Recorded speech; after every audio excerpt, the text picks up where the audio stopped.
Hello everyone, my name is Chuck Sariscapades and I do a lot of landscaping and gardening in my backyard. I live in the suburbs in the inner city, and as you can hear, there's some trucks roaring around the freeway next to our house. And as you know, it can be quite more expensive living in the inner city as opposed to living further away. And it also means that landscaping can be a costly venture depending on how you go about it. Based on my experience landscaping for the past 2 years in the inner city, here's a few tips to help you with your landscaping endeavors. So let's start. Number 1. Make use of buy and sell groups, websites, pages, whatever, to find things free or cheap.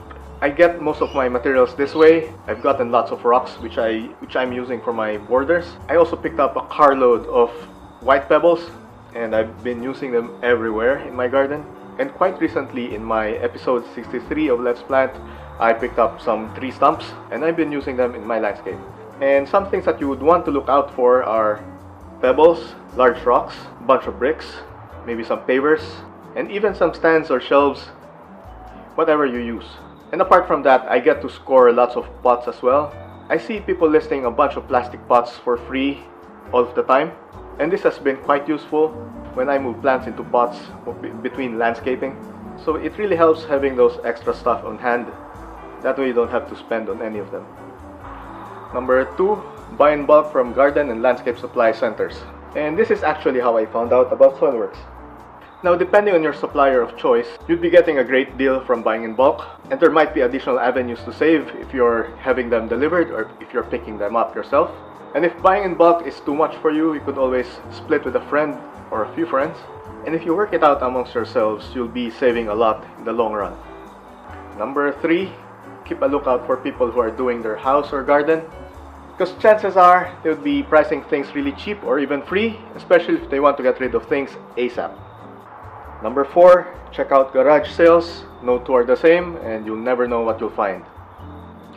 And for number 5, if your local council has a spring cleaning drive, you might find some gems just by driving around your neighborhood. We picked up a lot of stuff this way. And for some bonus tips, here's Kai. Over to you, man. Hello all, thanks Chuck. So you're looking at doing a building project, you need some lumber. Well, that's great because I know a little bit about doing that. As a home builder and a minimalist, I'm always looking for free or heavily discounted materials. And there are 3 ways that I have used consistently that I have a very high success rate with. The first one, piggybacking on what Chuck just said, is actually going to neighborhoods and new homes that are under construction. You'll often see big piles of discarded scrap wood sitting out in front of the house. Now you'll notice these piles as they're framing the home, and the key thing here is to not go and try to pick through the pile or even ask the crew while the framing process is going on. What happens is a lot of times the framers will go back and forth between the pile and the home using old pieces of scrap wood to build or to use during the framing process. The key is to go after the framing. And you can typically tell when they're done or about to wrap up the framing is when you see windows, doors, and the roof being installed. And typically when I see that, I'll usually go to the crew at the end of the workday, not during,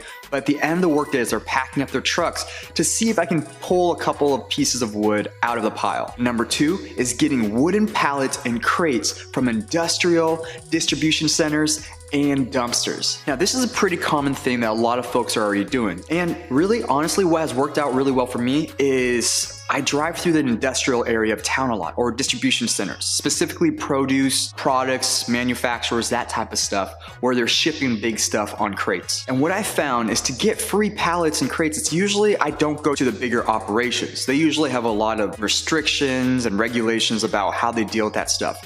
I found that if you go to the more of the local distributors and the local industrial places like Metal Workshop, they're a lot more willing and eager to give away that stuff to locals. Typically on crates and on pallets, you'll see a stamp on there. The stamp is usually one of 3 symbols.